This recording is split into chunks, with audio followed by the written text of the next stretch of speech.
This is the Action Movie Guys podcast, bringing you action movie reviews from across the decades, plus box office numbers and insight like never before.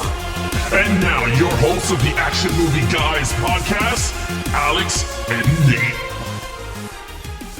What's up, everyone? Welcome to episode number 308 of the Action Movie Guys podcast. I'm your host, Nate, and this is my co-host, Alex Figueroa. And on this episode, we are continuing on with our remake month, and this is where we are watching remakes of old movies and not the originals, just the remakes. And this week we have a movie from 2016 called Ben Hur. Now, before we review this movie or talk about it, I got two questions for you, Alex. I like to ask them all the time. Number one, have you seen the original Ben Hur? Number two, had you ever seen this one? Okay. One, I'd never seen the original. Okay. Two, I didn't even know this shit existed. You didn't even know they remade it. Even though that. Three, this is where you're going to go, what the hell? I didn't even know this was a Jesus story. Oh. So you don't honestly, you never saw the original, but you had no idea what the story even was. Yeah, I didn't even, dude, I swear to God, halfway, and my wife walks by, she goes, do you know this? She goes, pause the movie. So I said, all right, I'll pause it. So I paused the movie. She goes, do you know what you're watching? And I'm like, yeah, it's a guy that's going to do the chariot races to defeat his brother because he's been in the douche. And she's like, no. She goes, you should do some research on this movie, though. Out of all the movies, you got to do research. I'm like, all right, know it all. Like, why do I need? She goes, you know, this is a story of Jesus and Pericious Pirate or whatever his name is. Pontius Pilate. Yeah, that guy. So she goes, that's the story of, you know, he's about to get crucifixed and all that. And I'm like, no, it's not. And she goes, yes, it is. And she goes, continue watching. And I was like, yeah, but this movie's totally different from what you were telling me. Yeah. And little does she know, at the end of the movie, maybe she it's was right. Maybe, but maybe. They did change I've not seen the original either. But the original is 3.5 hours. I'm going to assume there's a lot in that movie that is not in this movie. That's what I'm going to say. Because she was telling me stuff, and I was just like, yeah, this is not the plot line of this movie. And she goes, oh, yeah, they changed it. But she goes, you're going to get the crucifixion of Jesus because that's what happened. And I was like, no way. And then I was like, wait. I was like, really? But it did happen. So she was right. I didn't know it was a story, that type of story. And I was like, holy crap. So it elevates some stuff when we watch. Yeah. So true that. Yeah. And I'll be honest, watching this made me want to. I have the original. I want to watch the original now. I want to watch it. To be honest with you. I want to watch it. It's got Charlton Heston in it. It's epic. Even better. Yeah. So I feel like one day, maybe I'm going to plan a month where we watch all the originals of these remakes that we did. Death Wish. They have Ben Hur, right? They have Exodus, Kings and Monsters, right? Gods and Kings, which is the same as Moses, right? That's an Exodus story. Yeah, that's the Moses, the slaves, the Israel coming out of Egypt and all that. Yes, correct. I think we should do a month. Do biblical epic month? Biblical epic month. Biblical epic month. Yes. I could work on this. Because technically they do have action. It's just there's fight. There's wars in them. There's fighting and sword fighting. So you know what? We gotta do it. We gotta do it for April because that's Easter. Good idea. Let me look at what we have for April, and I could do some shuffling. Shuffle around April. We'll do the deck. But we'll do Ben Hur 3.5 hours, baby. We're gonna do it. Moses is like 10, bro. Oh, good. The 10 Commandments. The 10 Commandments. Yeah. I don't know if that. Well, I'll look into it. Anyway, we'll do some. We'll have it, but they have the 4K. Okay. Yeah. So you have never seen it. I've never seen the original. I did see this though. This was not my first time viewing. I saw this at the theater. So my only Ben Hur experience is the remake, for better or worse. But anyway, before we get into it, let me just give you some quick Rotten Tomato scores. They're not great. They're both the same number, but reversed. The critic score is a 25%. A very low critic said, sir. Timur Bekmambetov, whatever the director's name is. No, sir, you're not the original. Audiences were a little nicer. Again, same numbers, but flip-flopped to 52% audiences. So half and half. Some people enjoyed it. Some people not so much. Anything surprising there to you? No. Me either, to be honest. It's weird because this movie, like if you look at those Rotten Tomatoes, I mean, you got to look at the characters, right? Like actors that are playing this. And nobody here is famous except Morgan Freeman. That's the only famous guy in this list. Other than that, I don't see people going to the theater for this. Like Charlton Heston was a big actor to play these type of characters. Yeah. Christian Bale, another big actor in this type of movie, right? This one has Jack Houston. Who's that? Toby Cabell. Koba. That's Koba. Yeah. Rodrigo Santoro. That's Xerxes. Which was Jesus. He played Jesus. Yeah, that's Xerxes from 300 when they made him CGI giant in that movie. He's actually a little guy. There you go. All right, so let's get into this review. I'm interested after your experience with your wife giving you some information and you watching it. I'm interested to see how this goes. Okay, so lead character, of course, Judah Ben Hur. That's his full name. He is played by Jack Houston, who's not a big famous name, but he's been in movies. So take it away. What did you think? All right, so Judah, I liked him. I thought he was pretty cool. Now, in terms of the character himself, I thought it was pretty cool. Like, in terms of the character himself, he's for the people. He was a prince, whatever. He did what's right for his people and screwed everything up in terms of everything, and pretty much screwed his family up because it took one little thing to screw up his entire life, pretty much. And destiny struck because there was a scene where Jesus told them they will meet again, and they did. Yeah. Little did he know, he gave him water, and then he goes, "You're gonna do the same for me." And little did they know, he did the same for him towards the ending of the movie. So for me, it's like a whole consequences thing. Like, there's an action, there's a consequence type thing. Every action there's a consequence. What's the whole line? I mean, that's an accurate statement. Yeah. For every action, or wasn't it there? For every action, there's a reaction or whatever. Yeah, something like that. With consequence, with consequences, there's always something behind it. With great power comes great responsibility. Pretty much, yeah. You know what? Yeah, that's so.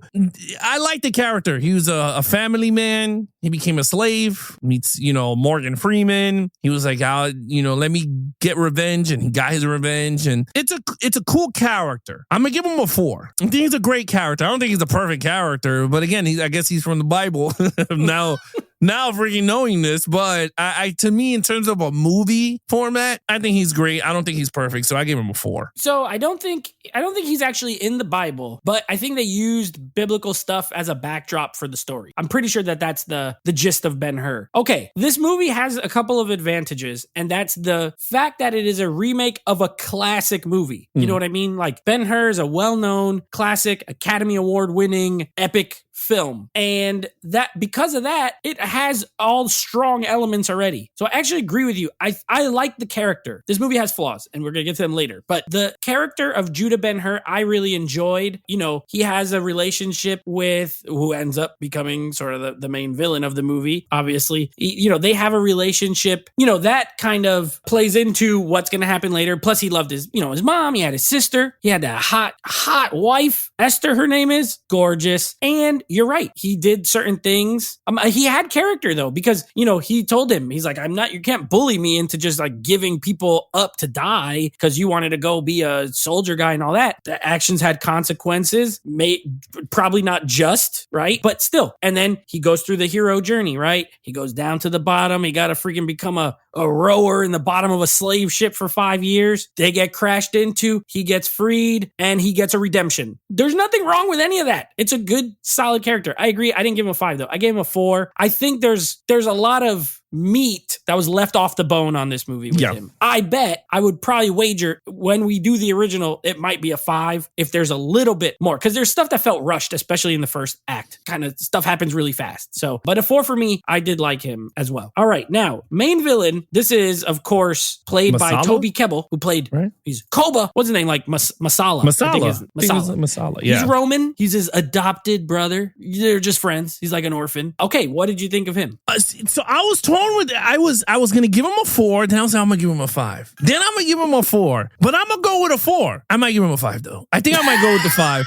You know why? This is why I give him a 5. This is why I give him a 5. I'm gonna stick to my 5. All right, I'm gonna stick with my 5 on this one. He goes up to him and he was like, all I want is free passage to get to Jerusalem or wherever the hell it was, right? Go through Jerusalem. That was as long as nobody tries to kill my man Pontius Pilate, whatever his name is, Pilate dude, right? As long as you don't do that, the stupid kid decides to shoot an arrow, right? And he goes, now you got to take care of this. And he goes like, who did the arrow? And he's like, try to be the man. He was like, I did it. Thinking because he's his brother that he's going to get scot-free. And my man was like, hell no. He threw his ass in a Viking boat, bro. Yeah. That seriously. Is one of the, like, he could get killed. He could get crucified. He could do whatever. My man was like, no, I'm going to make your ass into a slave. And I was like, man, that is douchey. Then sends to get his wife, his mom and his sister killed. His stepsister killed. Not knowing that the other guy, not knowing that the guy took him to another situation. Like he intercepted the carriage that they were going to go get them killed, crucified and all that. And I was like, yo, that's even evil shit. I was like, that is mad evil. Then I'm going to face you in this Roman Colosseum type setting, and my man's trying to kill him there. And I was like, yo, this is really good. And then at the end, they became brothers again. And I was like, you know what? Came in full circle. I could say that that's kind of weak because if you're trying to kill me, we're not brothers. I mean, we are brothers, but but Jesus taught him about forgiveness. Jesus hit him with at the end when he got killed, and he just like let go of all his pain and all that. All right, it is what it is because Jesus died, so he was there. He was fresh when he saw him get killed. So I'll say it is what it is. But I think as a villain, Masala did a great job because he carried the whole film. When he was on screen and he was angry, and he's a Roman, bro. Romans are douches. I mean, we already seen a lot of movies with Romans. And first, they're cool with the 300s type stuff and all that Spartan shit, but this is the different type of Roman. Yeah. This is crazy. It doesn't have my man Gerard Butler, Uncle Jerry in it. No Uncle Jerry in this one. No. But look, honestly, all jokes aside, I think he's a perfect villain for this type of epic story. Yeah. I like Toby Kebbell. I like the actor. We just watched him in our last franchise with Koba. He got a 5 as a monkey. What does he get as a human? He got a 5 from you. I think he's really good too. I love these stories where the villain and the hero have a personal connection to each other. It just makes it more interesting to watch. You know what I mean? You mentioned like Exodus, Gods and Kings, right? Because you have Christian Bale as Moses, and then you have the brother, right? Joel Edgerton. Egypt? Yeah, Joel Edgerton as the prince. Yeah, and they grew up together. They're friends. Yeah. You know, they're gonna turn enemies. And this is the same. It's the same thing, right? Concept. Yeah, yeah. They're friends. He's mad because he feels like they pity him. He doesn't want their pity, even though they're close brothers and all that. And he loves his sister. He can't be with the sister. And he's like, you know what? I'm going to go make my own name. I'm going to go earn my name back, and I'm going to go to war. Now, in that, he ends up turning bad. He turns bad, and he does some despicable crap. The thing with the mom and the sister, jacked up. I really thought they were going to play that up a little more as far as the sister. Like, I thought there'd be more. I thought it would be more than just, sorry, they're gone. And, because he loved her. Allegedly, he loved her. And then they get leprosy. So then it's worse. Like, they don't even die. They get leprosy and they have to live in a cave or whatever. It's like, geez, that's jacked up. But anyway, all that said, then his pride, of course, gets to him. So, all right, we're going to do the chariot race. You know what? I can beat him. Let's do it. And they do the chariot race. I love them. I actually think you're right. I agree with you. I give him a 5. I think the villain here is out of the two characters, and don't get me wrong, I think Ben Hur's a great character. In this movie, I don't know. I didn't side with the villain. He's evil, but I thought that his whole storyline was good. I love a good story arc. Yeah, we're brothers, and now I hate you. I'm here for it. So a 5 from you, a 5 from me. All right, now this is where I think I don't know what's going to happen here. Let's go to action. Okay, so there's not much action in this movie, but there were some good sequences that I was just like, okay, this might put up the notch here because there was some good stuff. That chariot race at the end, I have not seen people please. I'm telling you right now, I have not seen the original. I don't know how good that one is. Okay, I am Supposedly basing amazing. for what I see. Yeah, it must be great because it's practical chases, right? Yeah. This one was CGI, which I was like, it is what it is. But let me tell you, it's been a long time since we reviewed a movie with horses chasing each other and doing all shit. Like, I don't think we have many. Well, it's all cars and helicopters and the usual boats. I was digging it. I was into it. I don't know why. Maybe because I was into the story. Like, I was into it. I liked it. I said, this action sequence at the end was good. Some stuff was a little far-fetched. I was just like, what? Okay, it is what it is. I mean, they took it to the next level when the horse all flipped over and then all of a sudden the stick hit the floor and then it catapulted off. And I was just like, okay, this is way over the top, but I like it. We got death race. We got chariot races. And I was like, I'm okay with it. Yeah. Now, the sequence that my man is rowing the boat and he's like, we got her free. And he's all happy. And all of a sudden that other boat ram into it. Yeah. Loved it. I was like, that is awesome. There was some other scenes also in the film. I don't remember as much. Oh, like the brother doing the Roman stuff. That was quick shots. Little battles. Yeah, it was a little montage of him doing some Roman stuff, which I was like, it is what it is. Overall, I'm not going to give it a 5 because I feel like a 5, I needed more. I think a 3-hour cut of this movie would have got the 5 because I think we would have got more war with the Romans. We would have got more of Judas, Ben Hur's character doing other races besides him more fighting the brother. That one time. Training. Exactly. So I felt like a 3-hour cut would have filled out the action for what we got. I'm giving it a great, but I think it's on the line of great into perfect. It's just on that finish line for me. But it's a 4. It's a great though. You know, this director, Timur Bekmambetov, I think that's how you say the name. It's Russian. I'm trying my best here. He directed Wanted, which is a just pure action movie. Abraham Lincoln Vampire Hunter. Like, he's an action guy. That's what he does, which is why I think a lot of people thought it was a weird fit for this type of movie, like an epic. And I agree to an extent. You mentioned something there. Okay, let me just say this. The boat scene is cool. And when that first boat rams into it, I definitely saw a big red splash. Like, someone got absolutely obliterated.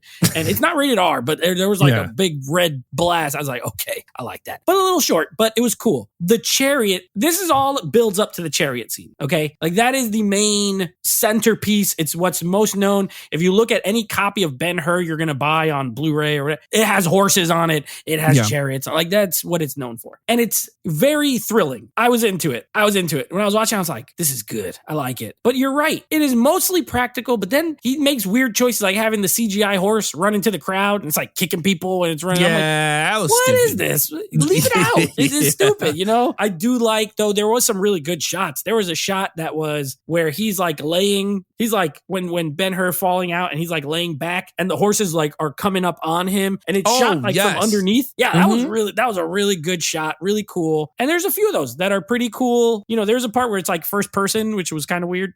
And then it's like cuts away from it. But overall, I think it was thrilling and exciting.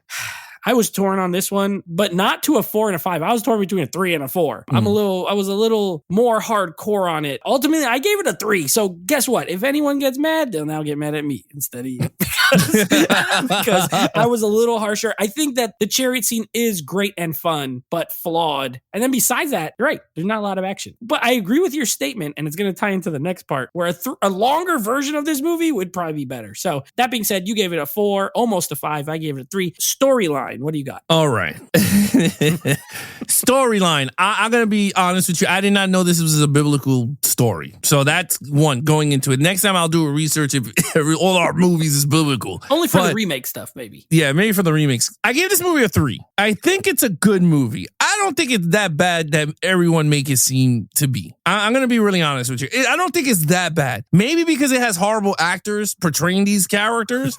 But I think if you would have put a solid cast with this script, I think it would have been good because you had a good, actors around these things. Granted, I agree with you 100%. If this movie was shot 3 hours and 10 minutes, 12 minutes, it would have been I would have gave this a 4 or a 5. There is not much. In the beginning, this dude is throwing parties and then all of a sudden he loses everything and then he's rowing boats, and then from rowing boats, he meets Morgan Freeman from just drifting on wood. I was like, this thing just took you to land? Like, really? Okay, great. Yeah. Meets Morgan Freeman, and then all of a sudden he's chariot against his brother, and that's the movie. And then I was just like, oh, and then he saw Jesus Christ getting crucified and all this stuff. And I was just like, okay. I just felt like I wanted to see more of it. See, it wasn't, what's crazy? Gladiator was like a short movie, right? The Ridley Scott movie with Russell it's Crowe. over 2 hours, but it's not 3 hours. It's not a 3-hour cut, but it was like 2 hour 40 minutes, 2 hour 30 minutes, whatever it is, right? Yeah. It felt, the pacing is great. You felt like you're watching the entire movie and you feel like you didn't lose time. Right. This movie at paces, I felt like it felt longer than what it should. And then in some paces that I'm enjoying the movie, sped up really quick. And I'm like, damn, just stretch this up a bit. So I felt like it was like two type of movies rushed into one. So,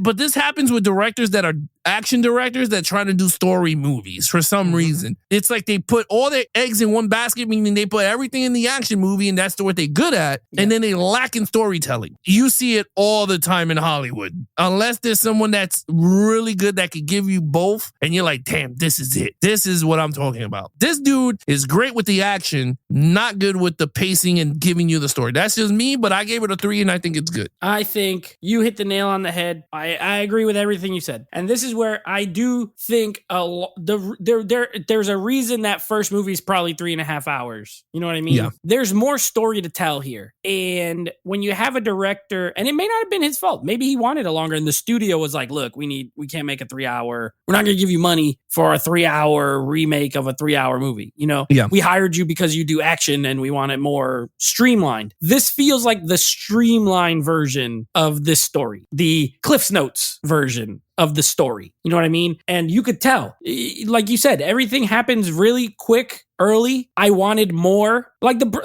Marcellus or whatever, he leaves too fast, in my opinion. Yeah. There should have been more between not just showing him and Judah how close they were, but him and the sister, more interactions besides the mom being like, don't talk to my daughter. And then that's it. And then he goes, you know what I mean? It seems like they put in things that you can get the gist of it and then move along. And I would have rather them really play it out. So these are the reasons why I really want to watch the old one. I almost put it in right after, but I didn't. And it's because I was like, I wanted more of the story because it is a good story. It's interesting. They're interesting characters. It's an interesting setting, and Jesus is like a peripheral character who comes in and out. And what he says affects Ben Hur's character more than anybody, obviously. And what he does affects him. But I liked it. I just think there was a lot left on the table that they cut off. So I gave it a 3 as well. I think it could have been, honestly, as far as remakes go, I don't think they picked a bad movie to do a remake of with modern,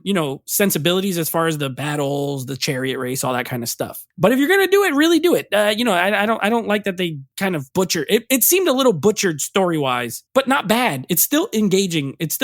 So that's why I gave it a 3 as well. Same as you.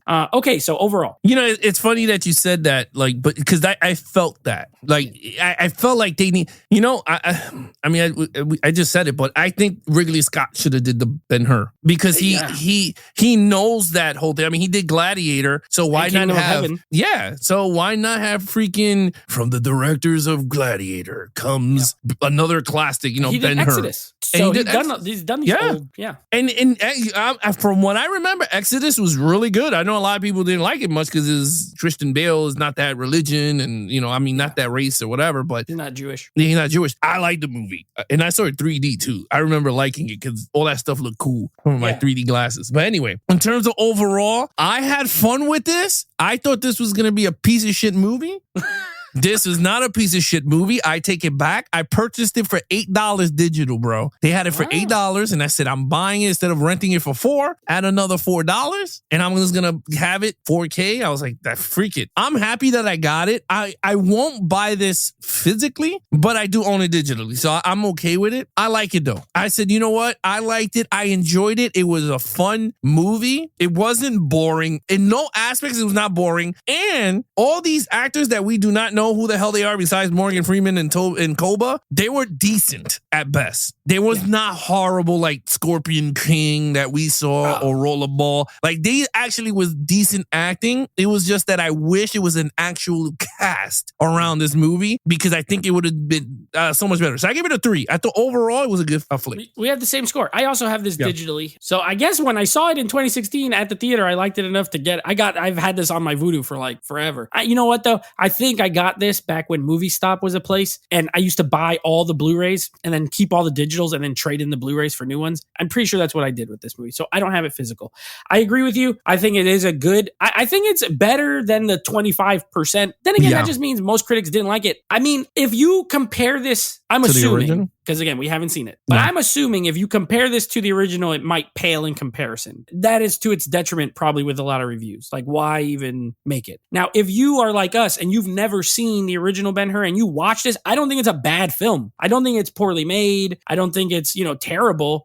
It could have been better. It definitely could have been better, but I don't think it's abysmal. And I don't think it's like a piece of garbage. So I also gave it a 3. I think it has a certain amount of entertainment value. I do like these old sword and sandal movies, which we do have a month coming up that's all these type of movies. So I tend to like them as long as the production values are good, which this one has good. The setting is good. And the acting is solid. I do know Pontius Pilate too. That guy, he was on Game of Thrones and he was also in Ghost in the Shell. So I've seen him in some stuff. And then, like Xerxes, it's just a lot of like not big name actors. Literally Morgan Freeman is the most famous guy in it. And he's only in it, he's on screen for like 15 minutes, maybe. So it's not a big, huge role. Okay. So 3 from you, 3 from me. What is your total points? My total points is a 19 out of a 25. We're pretty close. I have an 18 out of a 25. And I had seen it, so I was interested to see what you thought, and you said something true. Like, when I saw this at the theater, I was expecting it to be like, I'm like, this is going to be some kind of disaster. Ben Hur, like, what are they doing? And I remember not hating it. And watching it this time, I didn't hate it again. So, I don't know. Not the greatest remake, and nowhere, probably not close to the original, but not terrible if you don't want to watch it. If you want to watch the 2-hour version of this movie, it's not bad.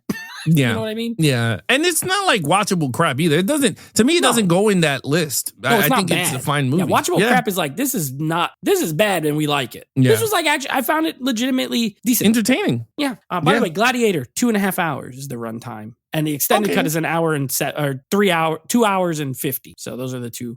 So you're right, 2.5 hours. Okay, here's what we got coming up. Next week, we are to the third Mad Max movie, a little movie called Beyond Thunderdome, starring Tina Turner. And then we wrap up our remake month, which so far, we got to say, we have not given anything a terrible score. Not Death Wish didn't get a terrible score. This one didn't get a terrible score. What did we even watch last week? I don't even remember. What was the other remake? Assault on Precinct 13. That was Assault good. on Precinct, yeah. I don't know if our streak's going to come to an end here or not, but next week we're doing Conan the Barbarian. Now, this is the Jason Momoa version, not the Arnold version. He's big now, but when he made this movie, he was not Aquaman yet. Yeah. So I don't know how this is going to go. I never finished this movie. I saw it on TV for a little while. So this is going to be pretty much a first time watch for me. Well, for me, if I had to put this month into a ranking quick, I would go number 1 would be Assault on Precinct 13. Ben Hur would be my number 2. Yeah. And then Death Wish would be number 3. I'd agree. Yeah, I'd have it. That would be my list. Yeah. Same. I still don't understand why they decided for Bruce Willis. But I don't think any of them. I think none of these are garbage. It's not horrible. No, I didn't think any of them were garbage. I thought they were, they ranged from good to decent to good, honestly. Yeah, actually, that's a pretty good way to put it. Yeah. Will we get a dud next week? I don't know.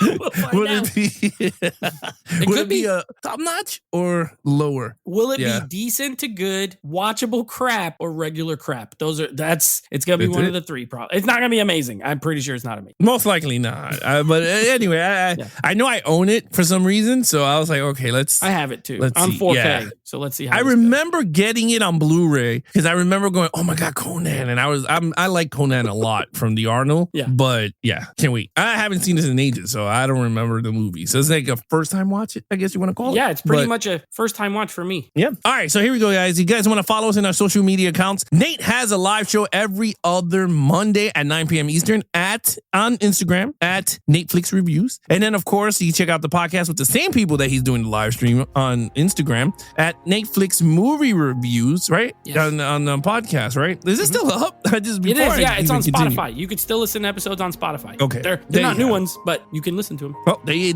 have it. You can continue listening to it. We got like 280 episodes or something like that. So yeah, that's a lot of movies. That's a lot of movies. Mm-hmm. And then, of course, again, live every other Monday at Netflix Reviews. If you have anything action movie, guys, head over to Instagram at Geeks and Flicks. Of course, head over to our official website, www.geeksandflicks.com. Other than that, he is your host, Nate from Netflix Reviews. I'm his co-host, Ash Figueroa. Be awesome to each other and geek out.